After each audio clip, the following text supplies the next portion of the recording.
Have you ever pondered what secrets lie beneath the shimmering surface of ancient waters? Join us as we unravel 15 enigmatic and fascinating practices surrounding water in ancient civilizations. From sacred rituals to mysterious cults, water has always been a powerful and mystical element in human history. Stay with us until the end to uncover astonishing rituals and beliefs that will captivate your imagination and challenge everything you thought you knew about ancient societies. The first mysterious ancient water cult involves the cult of Poseidon. This cult was dedicated to Poseidon, the mighty god of the sea, earthquakes, and horses in ancient Greece.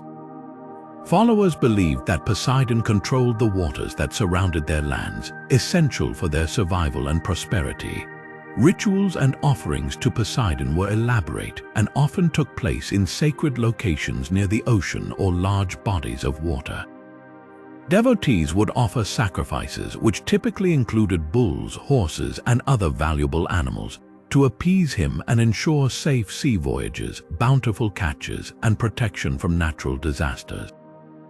These ceremonies were marked by prayers, chants, and the pouring of libations, which were liquids like wine or oil, into the sea.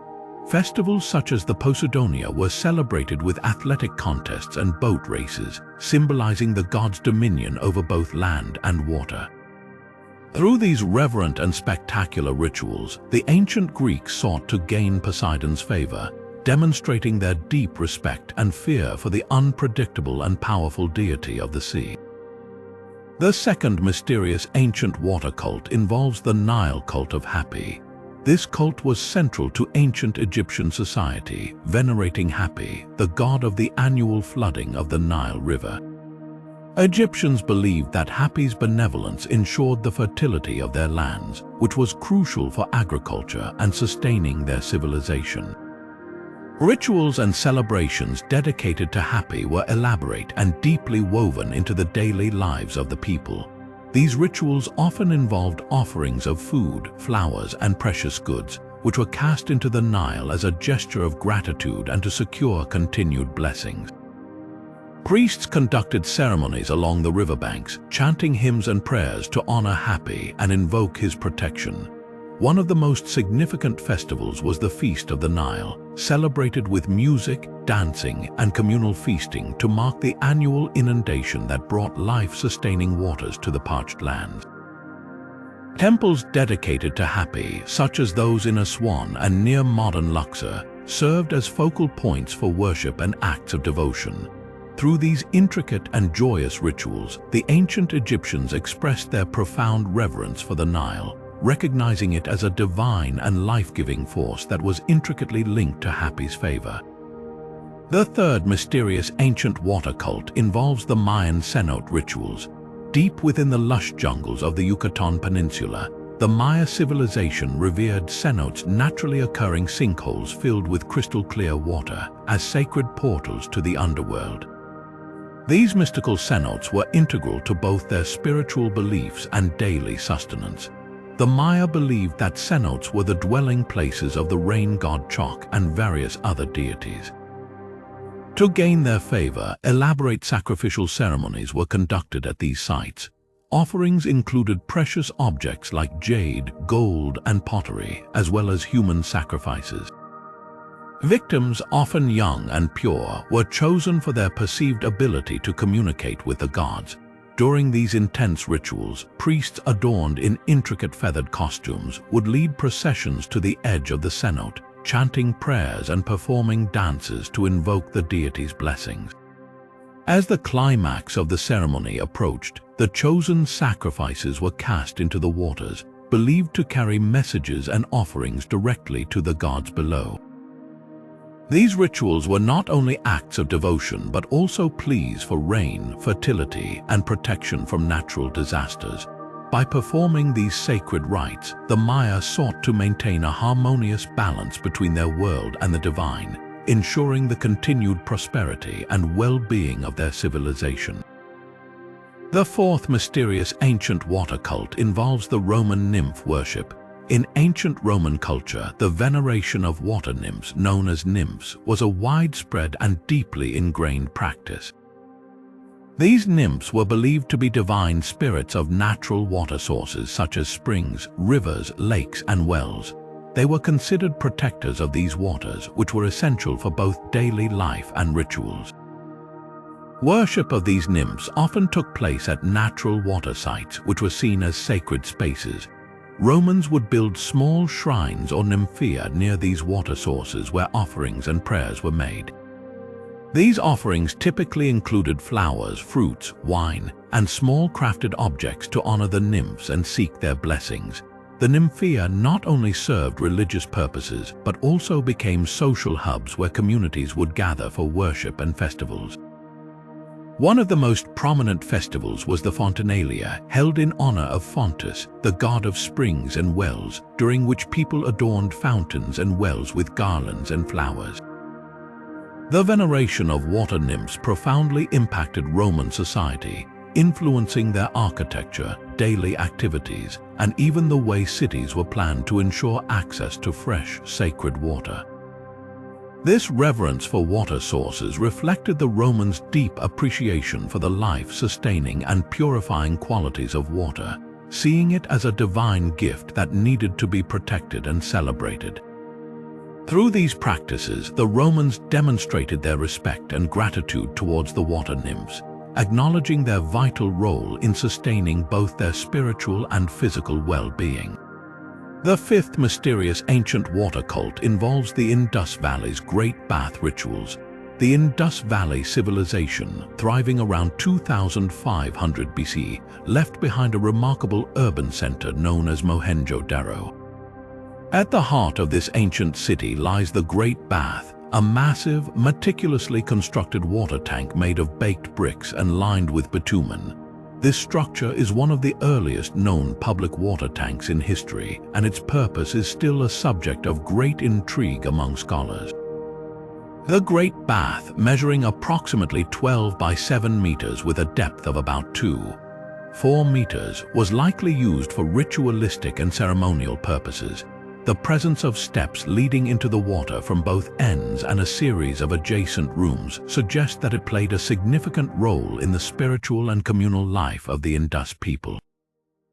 It is believed that the Great Bath was used for purification rituals, where individuals would immerse themselves in the water to cleanse their bodies and spirits.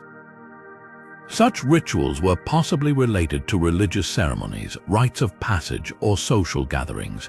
The careful engineering behind the Great Bath, including sophisticated drainage and water supply systems, indicates the importance placed on cleanliness and ritual purity by the Indus Valley inhabitants. Additionally, the close proximity of the Great Bath to a large granary hints at a connection between water rituals and agricultural fertility rites. These rituals might have been performed to ensure bountiful harvests and the well-being of the community. Through these practices, the Great Bath served as a focal point for the Indus Valley civilization, reflecting their advanced understanding of urban planning, engineering, and spiritual life. The sixth mysterious ancient water cult involves the Celtic water goddesses. Deep within the lush and mystical landscapes of ancient Celtic territories, water played a central role in their spiritual and religious life. The Celts revered water goddesses who were believed to inhabit sacred springs, rivers, and lakes. These goddesses were seen as powerful deities who had the ability to heal, protect, and provide blessings. Worship of these divine beings took place at natural water sites, which were considered sacred and imbued with magical properties. The Celts built shrines and altars near these water sources where offerings were made. These offerings typically included crafted items, jewelry, weapons, and sometimes even human sacrifices, all meant to gain the favor of the water goddesses. Rituals often involved chanting, prayers, and the pouring of libations into the water. Pilgrims would travel great distances to these sacred sites, seeking the goddesses' blessings for healing, fertility, and protection. One of the most prominent water goddesses was Coventina, associated with a sacred spring in Northumberland, England. devotees would leave intricate votive offerings at a shrine, and the water from her spring was believed to possess healing properties. Another significant figure was Sequana, the goddess of the river Seine in modern-day France. Her sanctuary, located at the source of the Seine, was a major pilgrimage site where people sought cures for ailments through rituals involving immersion in the sacred waters. Through these practices, the Celts demonstrated their deep reverence for the life-sustaining and mystical qualities of water. They saw it as a divine conduit for the goddess's blessings, essential for their physical and spiritual well-being. The seventh mysterious ancient water cult involves the Japanese Sewagen cult. In ancient Japan, the reverence for Sewagen, the water deities, was a profound aspect of their spiritual life. These deities were believed to inhabit rivers, lakes, springs, and ponds, holding the power to control the water, ensuring its purity and abundance.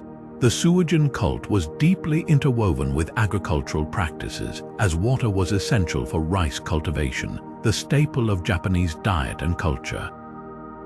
Rituals dedicated to Sewagen were performed to seek the deity's favor for plentiful harvests, protection from floods, and overall community well-being. These rituals often involved offerings such as rice, sake, and other food items, which were cast into the water to appease the deities. Priests would lead these ceremonies, chanting prayers and performing purification rites to honor Sewagen. One of the most significant festivals associated with the Sewagen cult was the Mizutori Matsuri, or Water Drawing Festival, held at the Nagatsu-do Hall of the Todai-ji Temple in Nara. This annual event, marking the start of the spring season, included a series of rituals where water was drawn from a sacred well and offered to the deities.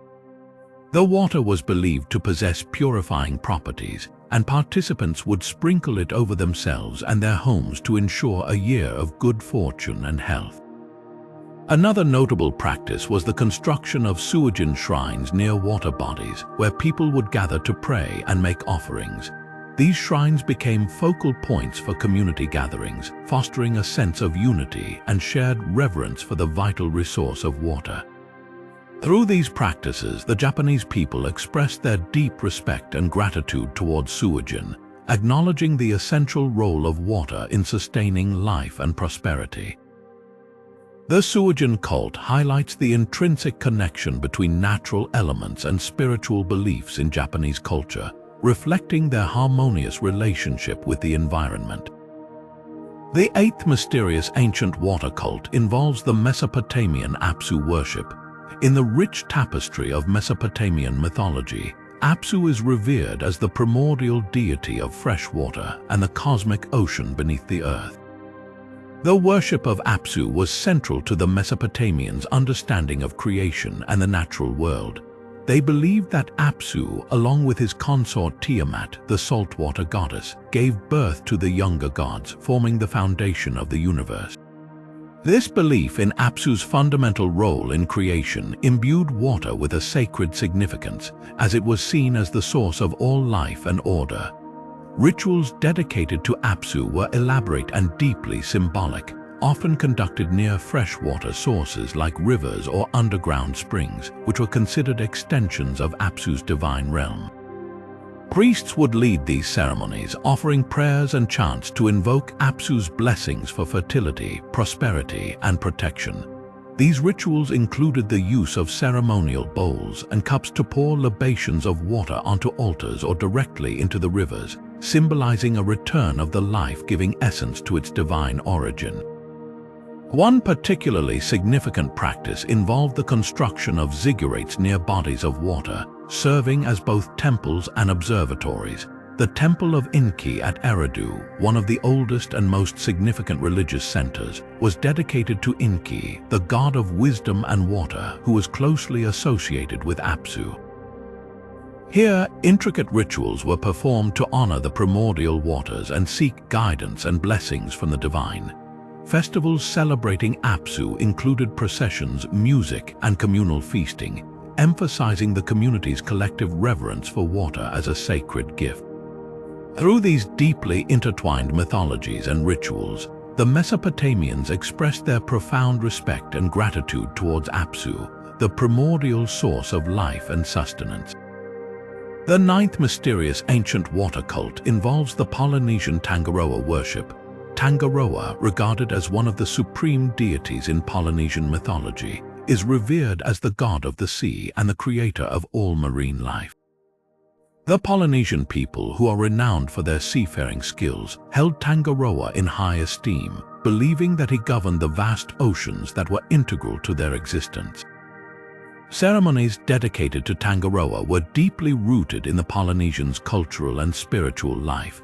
These ceremonies often took place along the shores or on specially constructed platforms near the ocean. Offerings to Tangaroa included fish, coconuts, and other sea-related items, symbolizing the bounty of the sea provided by the god. Priests, known as kahuna, would conduct these rituals, chanting prayers and performing dances to honor Tangaroa and seek his blessings for safe voyages, abundant fishing, and protection from storms. One of the most significant festivals was the Tangaroa Festival, a communal event that involved elaborate feasts, music, and traditional dances. During this festival, large canoes were crafted and dedicated to Tangaroa, symbolizing the people's connection to the sea and their reliance on his favor. These canoes were often adorned with intricate carvings and painted with sacred symbols, reflecting the deep reverence for the sea god. Another notable practice was the construction of marae, sacred meeting grounds, near coastal areas where people would gather to worship Tangaroa. These marae were considered holy spaces, and rituals performed here were believed to strengthen the bond between the community and the deity. Through these elaborate and vibrant ceremonies, the Polynesians expressed their gratitude and respect for Tangaroa, acknowledging his crucial role in their survival and prosperity. The worship of Tangaroa highlights the profound connection between the Polynesian people and the ocean, reflecting their deep understanding of the sea's importance in their cultural and spiritual lives. The 10th mysterious ancient water cult involves the Hindu Ganges veneration. In Hinduism, the Ganges River is not just a significant waterway but a divine entity known as Ganga Ma, or Mother Ganges. This sacred river is believed to flow from heaven and has immense spiritual and religious significance for millions of Hindus. Pilgrims from all over India and beyond journey to its banks to perform various rituals aimed at purifying their souls and washing away sins. The religious practices tied to the Ganges are deeply rooted in ancient traditions and scriptures. One of the most prominent rituals is the Ganga Aarti, a devotional ceremony conducted at sunrise and sunset along the riverbanks in cities like Varanasi and Haridwar. During this ritual, priests chant hymns and prayers while offering lighted lamps, flowers, and incense to the river, invoking its divine presence and blessings. The sight of hundreds of lamps floating on the water creates a mystical and mesmerizing atmosphere, symbolizing the illumination of the soul. Bathing in the Ganges is another crucial practice, especially during holy festivals like Kumbh Mela, where millions gather to take a dip in the river. It is believed that bathing in the Ganges during these auspicious times cleanses one of all sins and leads to liberation from the cycle of rebirth. The river also plays a vital role in Hindu rites of passage, including funerals. The ashes of the deceased are often immersed in the Ganges with the belief that it will aid the departed soul in attaining moksha, or liberation from the cycle of life and death.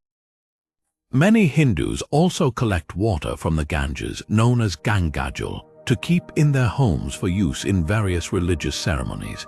The reverence for the Ganges reflects the profound connection between the natural element of water and the spiritual beliefs of Hinduism. Through these practices, devotees express their deep respect and veneration for Ganga Ma, seeing her as a source of purification, grace, and spiritual elevation. The 11th mysterious ancient water cult involves the Norse Well of Urd. In Norse cosmology, the Well of Urd, also known as Urdabrunna, holds immense significance as it is believed to be the well of fate.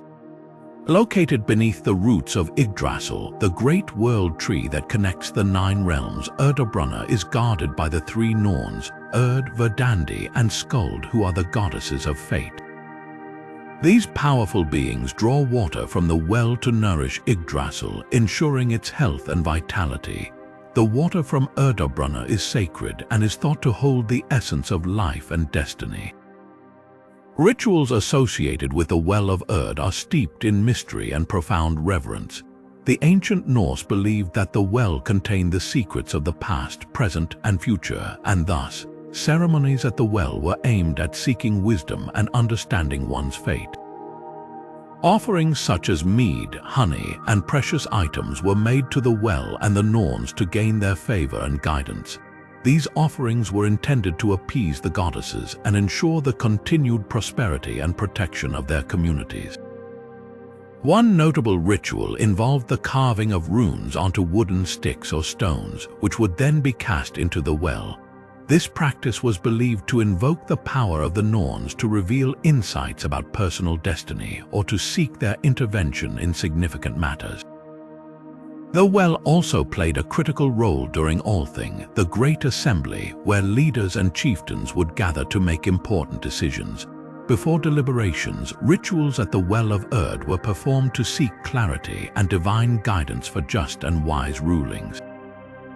Through these practices, the Norse people demonstrated their deep respect and acknowledgement of the interconnectedness between the well, the Norns, and Yggdrasil.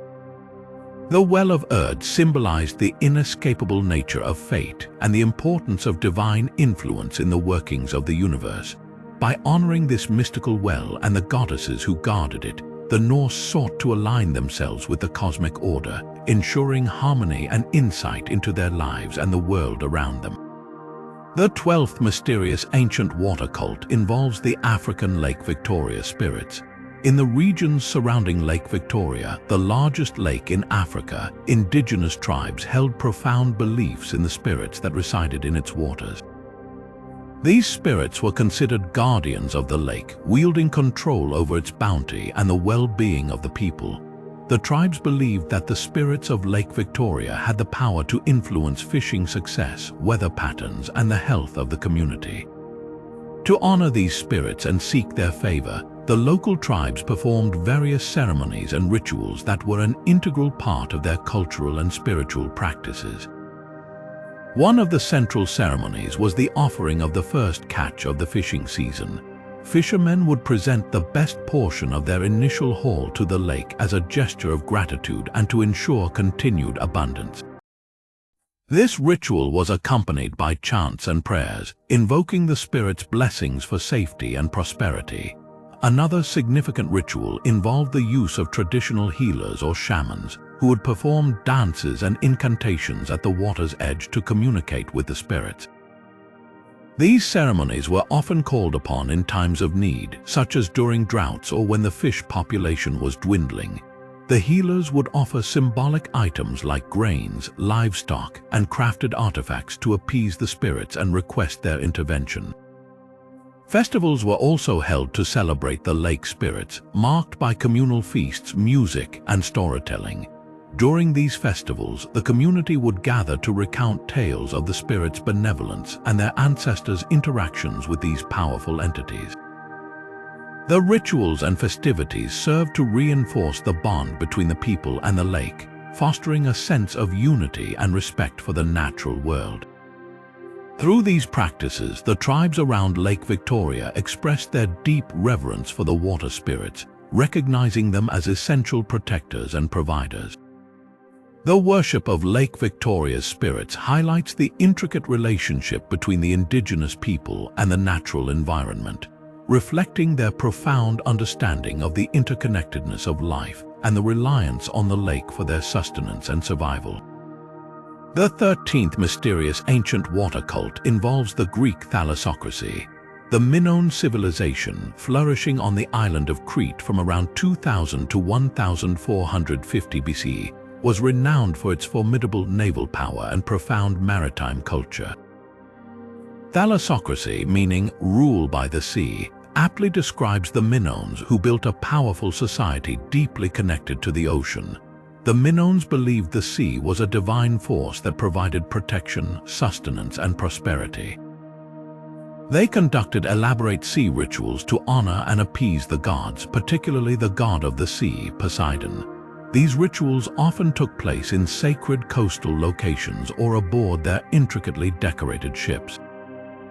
Key ceremonies included the pouring of libations into the sea, prayers, and sacrifices of valuable items like pottery, precious metals, and even animals, all intended to ensure safe voyages and bountiful marine harvest. Minoan frescoes and artifacts depict dynamic scenes of marine life, boats, and ceremonial processions near the water, underscoring the central role of the sea in their religious and everyday life. One significant ritual was the bull leaping ceremony, which some scholars suggest might have had maritime associations, symbolizing the taming of powerful natural forces akin to the sea. The Minoans also constructed grand palaces such as Knossos with complex water management systems, reflecting their advanced understanding of and reliance on water. These palaces served as hubs for religious, economic, and administrative activities, further highlighting the integration of maritime and terrestrial elements in their culture. Through these intricate practices, the Minoans demonstrated their deep respect for the sea, which they viewed as a source of life and a conduit to the divine. The Greek Thalassocracy not only illustrates the Minoans' naval prowess, but also their spiritual devotion to the ocean's power. The 14th mysterious ancient water cult involves the Aztec Tlaloc worship. In the vibrant and complex civilization of the Aztecs, Tlaloc was revered as the powerful god of rain, fertility, and water. Tlaloc's influence was essential for the agricultural success and sustenance of the Aztec people, deeply linking him to their daily survival and spiritual practices. The worship of Tlaloc involved elaborate ceremonies and offerings to ensure his favor and the timely arrival of rain, which was crucial for their crops. One of the most significant rituals dedicated to Tlaloc was the Atlcahulo festival, marking the beginning of the Aztec agricultural calendar. During this festival, the Aztecs would conduct a series of ceremonies that included dances, prayers, and sacrifices. The offerings to Tlaloc were vast and varied, often including valuable items such as jade, precious stones, and intricate pottery. Human sacrifices were also a critical aspect of these rituals. Victims, typically children believed to be pure and pleasing to the gods, were selected for their perceived ability to communicate with Tlaloc. These sacrificial ceremonies were conducted with great reverence, as the Aztecs believed that the tears of the children would bring forth rain, symbolizing the connection between human suffering and divine blessing. The sacrifices were performed on mountaintops and in temples dedicated to Tlaloc, such as the Great Temple of Tenochtitlan, which housed a shrine to this mighty deity. Another significant aspect of Tlaloc worship was the construction of ceremonial gardens known as chinampas, or floating gardens. These artificial islands, created on the lakes surrounding the capital city, played a dual role in agricultural production and religious symbolism. The cultivation of crops on chinampas was seen as a direct gift from Tlaloc, reinforcing the god's role as the provider of sustenance. Through these intricate and profound rituals, the Aztecs expressed their deep veneration for Tlaloc, recognizing him as the essential force behind their agricultural prosperity and communal well-being. The worship of Tlaloc highlights the Aztecs' understanding of the interconnectedness between natural elements and their cultural and spiritual life, reflecting a civilization that deeply revered the power of water and its divine custodians. The 15th mysterious ancient water cult involves the Aboriginal rainbow serpent. The rainbow serpent is a powerful creation deity in the mythology of many Aboriginal Australian cultures. This enigmatic figure is often depicted as a giant snake or serpent that embodies the spirit of water and is associated with rivers, rain, and lakes. The rainbow serpent played a crucial role in the Dreamtime, the Aboriginal understanding of the world's creation, where it was believed to have shaped the landscape and brought life-giving water to the dry land. Rituals centered around the rainbow serpent were deeply connected to the cycles of water and the land's fertility. These ceremonies were often conducted by elders and shamans who would perform dances, sing songs, and create elaborate art depicting the serpent.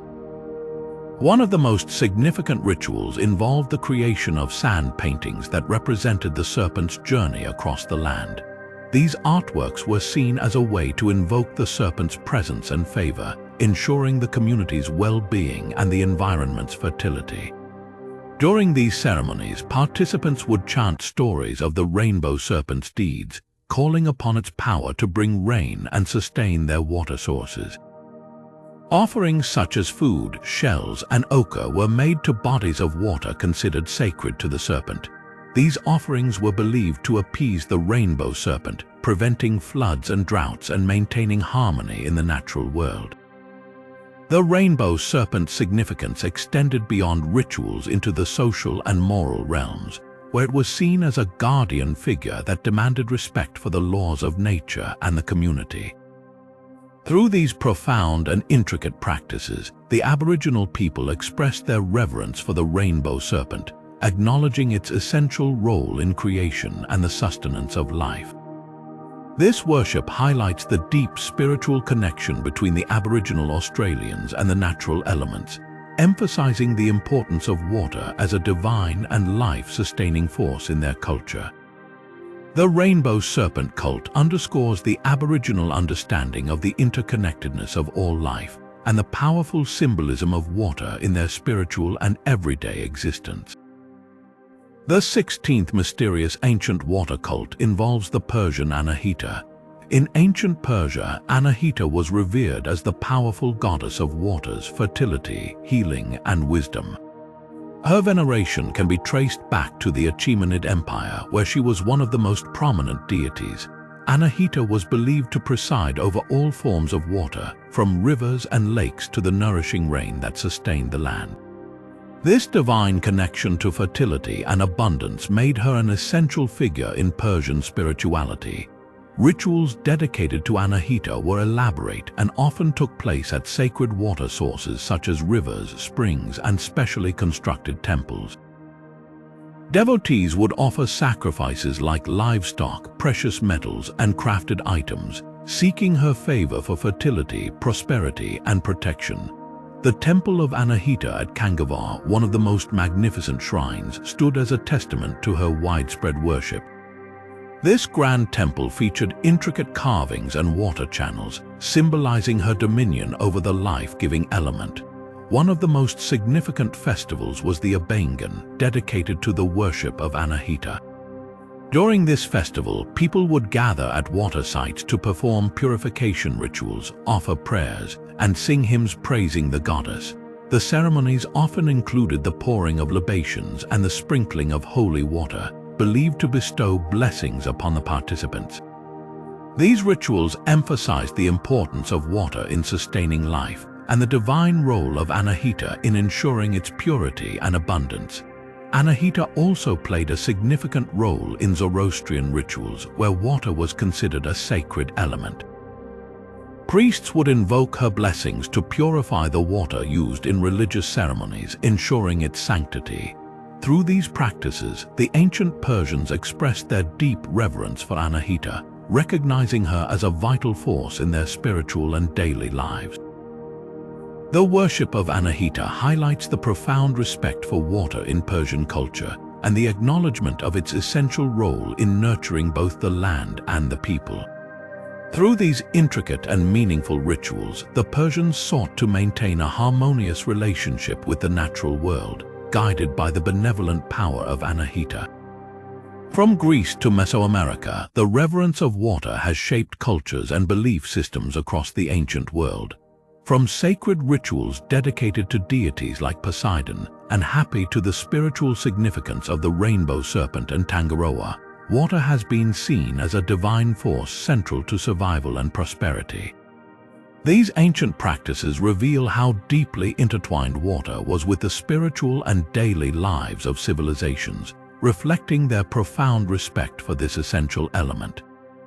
As we journeyed through the mysterious water cults of the Greeks, Egyptians, Mayans, Romans, Indus Valley inhabitants, Celts, Japanese, Mesopotamians, Polynesians, Hindus, Norse, African tribes, Minoans, Aztecs, and Aboriginal Australians, we uncovered a common thread: the recognition of water's life-giving and purifying properties. Whether through grand festivals, intricate sacrificial ceremonies, or simple offerings made by riversides, these ancient cultures demonstrated their reverence for water as a source of life and divine connection. Stay curious and keep exploring these historical enigmas, for they offer a window into the diverse ways human civilizations have sought to understand and honor the natural world. If you enjoyed this journey through time, be sure to like this video, subscribe to our channel, and hit the notification bell so you never miss an episode of our historical explorations. Thank you for watching, and we look forward to diving into more mysteries with you soon.